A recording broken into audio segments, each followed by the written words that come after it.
माझ्या 15 वर्षाच्या भाषाला जेव्हा पण मी कधी सामान आणण्यासाठी दुकानावर पाठवायचे, तेव्हा तो सामानासोबत रोज एक अशी वस्तू आणायचा. ती वस्तू पाहून मला लाज वाटायची. ती वस्तू मी किचनमध्ये लपवून ठेवायची. शेवटी एके दिवशी मी त्याला याचं कारण विचारलं, तेव्हा त्यांनी जे सांगितलं ते ऐकून माझं भानच हरपून गेलं. माझा 15 वर्षाचा भाचा एवढा मोठा कधी झाला आहे हे मला कळलंच नाही. गेल्या काही दिवसापासून माझ्या पोटात खूपच दुखू लागलं होतं. वेदनेने माझी अवस्था अशीच होती की मला घरातले कोणतेही काम करता येत नव्हते. घरातील सर्व कामं तशीच पडली होती. मला होईल तसं काम आवरू लागले होते. मला डॉक्टरने जेवण वेळेवरच करायचं सांगितलं होतं. माझा कितीही नाईलाज झाला तरी मला जेवण करावंच लागायचं. मी आणि माझा नवरा आम्ही दोघेच राहत होतो. मला मदत करण्यासाठीही दुसरं कोणीही नव्हतं. त्यामुळे माझी अवस्था कितीही वाईट झाली असली तरी मला घरातील काम करावीच लागायची. लग्न होऊन बराच काळ लोटला होता, पण आम्हाला अजूनही मूलबाळ झालं नव्हतं. मला तर मुलाची खूप इच्छा होती, परंतु माझ्या नवऱ्याचे रिपोर्ट नॉर्मल नव्हते, त्यामुळे तोही गप्प होता. नाहीतर आतापर्यंत त्यांनी मला सोडून दुसरे लग्न केलं असतं. हा त्रास माझ्यात नसून त्याच्यात आहे हे ते मान्य करायला तयारच नव्हते. त्रास काही फार जास्त नव्हता. थोडे औषधेने तो बरा झाला असता, परंतु माझा नवरा फक्त हेच म्हणायचा की ते डॉक्टर लोक खोटं बोलतात. मी ठीक आहे, मला काहीही झालेलं नाही, त्यामुळे मी पण काहीही बोलायचे नाही. आयुष्य असंच चाललं होतं. माझा नवरा सकाळी कामावर जायचा आणि रात्री उशिरापर्यंत घरी यायचा. दिवसभर घरी मी एकटीच असायची. घरातील सामान मी स्वतः आणायचे. माझा नवरा असं कोणतंही काम करत नव्हता. ते माझ्याशी जास्त बोलतही नव्हते. त्याच्या मनात काय चाललंय ते मला काहीच कळत नव्हते. मला आजपर्यंत समजलं नाही की ते माझ्याशी कामापुरतेच का बोलतात. खरं तर घरामध्ये आम्ही दोघेच जण राहत होतो, त्यामुळे आमच्यात गप्पा तर रंगायला पाहिजे. परंतु माझा नवरा माझ्याशी बोलायला तयारच नसायचा. रोज रात्री आमच्यात भांडण व्हायचं. माझा नवरा माझ्यापासून लांब लांब झोपायचा. काय चाललं होतं मला काहीच कळत नव्हतं. तो फक्त गप्प बसायचा. कदाचित त्यालाही कळालं होतं की दोष त्याच्यातच आहे, त्यामुळे तो स्वतःला दोषी मानत असेल व माझ्याशी बोलायला लाजत असेल. गेल्या काही दिवसापासून माझी प्रकृती अचानक ढासळू लागली होती. माझ्या पोटात विचित्र वेदना होत होत्या. 2-3 महिन्यापासून ह्या वेदना कमी होत्या, परंतु त्या आता खूपच प्रमाणात वाढल्या होत्या. मला सकाळी फार काही त्रास व्हायचा नाही, पण संध्याकाळ होताच माझ्या वेदना खूप वाढायच्या. मला अंथरुणातून उठणं देखील शक्य व्हायचं नाही.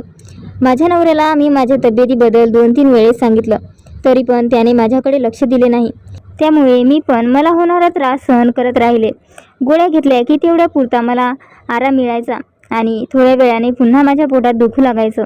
माझी सर्वात मोठी समस्या होती ती म्हणजे मला मूळबाळ नव्हतं.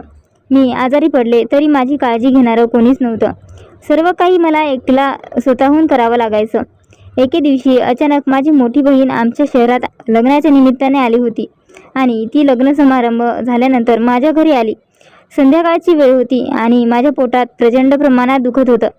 दारावरची बेल वाजली आणि उठून दार उघडायची हिंमत माझ्यात नव्हती. कसं तरी मी उठले आणि घराचा दरवाजा उघडला.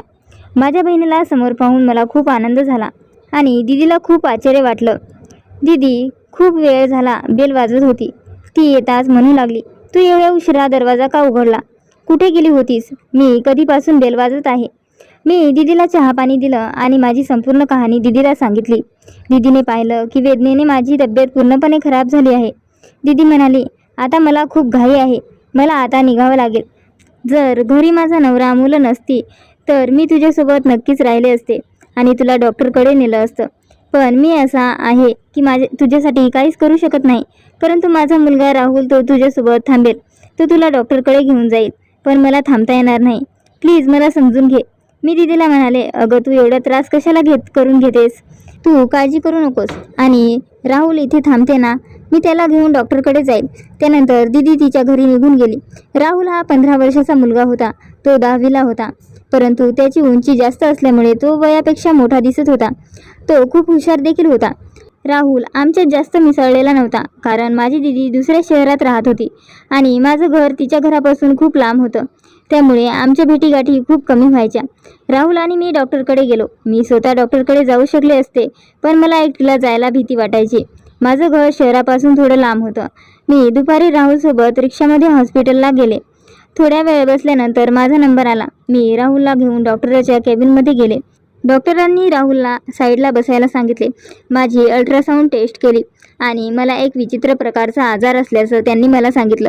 डॉक्टरांनी सांगितलं की हा आजार असा आहे की जो वाढत्या वयाबरोबरच स्त्रीला होतो. त्यावर पर्याय म्हणजे ऑपरेशन हा शेवटचा पर्याय आहे, पण त्यासाठी खूप पैसा खर्च होतो. ऑपरेशन केल्यामुळे महिलेला या समस्येपासून मुक्ती मिळू शकते. ऑपरेशननंतर तुम्ही अगदी ठीक होऊ शकाल आणि देवाची इच्छा असेल तर तुम्हाला मूळ बाळही होईल. ऑपरेशनसाठी तुम्हाला एकूण 1,00,000 रुपये खर्च येईल.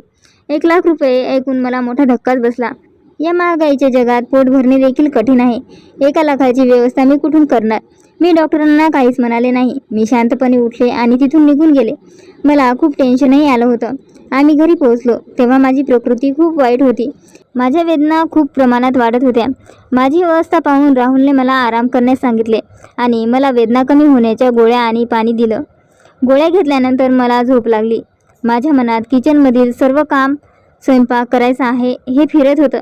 इतक्यातच राहुल चहाचा कप घेऊन माझ्या रूममध्ये आला. राहुल चहाचा कप ठेवून तिथून गुपचूप निघून गेला. मी तो चहा घेतला आणि मला आराम वाटला. मग मला आठवलं की स्वयंपाकघरात भांडी तशीच पडलेली आहेत. मी उठले आणि किचनमध्ये भांडी धुण्यासाठी गेले तर राहुलने सर्व भांडी धुतलेली होती. मी आश्चर्याने त्याच्याकडे बघितलं तर तो म्हणाला की मला सवय आहे. मी घरी आईला कामात मदत करत असतो. तुम्हाला स्वयंपाक करायची काहीच गरज नाही. मला पैसे द्या, मी बाजारातून काहीतरी जेवण पार्सल आणतो. राहुलचे बोलणे मला आश्चर्यचकित करत होते. तो 14-15 वर्षाचा असूनही एखाद्या 20-22 वर्षाच्या मुलासारखा समजूतदार होता. काही मुलं वेळेआधी शहाणी होतात. राहुलही त्यातलाच एक होता. मी म्हणाले, नको, माझ्या नवऱ्याला हॉटेलमधील जेवण आवडत नाही. मला जेवण घरीच बनवावे लागेल. त्यामुळे तू फक्त एक काम कर, तू बाजारात जाऊन सामान घेऊन ये. बाकी जेवण मी बनवते. मी त्याला पैसे दिले आणि तो सामान खरेदी करण्यासाठी बाजारात गेला. थोड्या वेळाने तो परत आला. तेव्हा मी सामान तपासले. सर्व काही बरोबर होते, परंतु सामानासोबत एक विचित्र गोष्ट होती. त्याने कागदाच्या पुडीमध्ये काहीतरी आणल्याचं मला दिसलं. मी आश्चर्याने ती पुडी उघडून पाहिली तर त्याच्यामध्ये तुरटी होती. मी विचार करू लागले की त्याने हे का आणला असेल, पण मी त्याला काहीच विचारलं नाही. मला वाटलं की त्याने चुकून आणलं असेल, पण नंतर हे एकदा नाही तर रोजच्या रोज घडू लागलं. मी त्याच्याकडे काही सामान आणायला सांगितलं की ते तुरटी नक्की आणायचाच. मी ही तुरटी किचनमध्ये एका डब्यात ठेवू लागले. हळूहळू माझ्याकडे तुरटीचा ढीग साचू लागला. राहुल हा एक सभ्य मुलगा होता, पण तो सामानासोबत तुरटी का आणायचा हेच मला समजत नव्हतं. राहुलच्या येण्यामुळे सगळं काही खूप छान चालू होतं. राहुल आमच्या दोघांची खूप चांगल्या प्रकारे काळजी घेत होता. राहुलने आम्हा दोघा नवरा बायकोचं आयुष्य एवढं सोपं केलं होतं. तिथे त्याने माझ्यासाठी एक मोठा प्रश्न देखील उपस्थित केला होता. तो प्रश्न म्हणजे तुरटीचा. मी ऐकलं होतं की तुरटीचा उपयोग स्त्रियांच्या अनेक आजारावर होतो. या कारणास्तव लाजेमुळे मी राहुलला तो ही तुरटी नक्की कशासाठी आणतोय हे विचारू शकले नाही.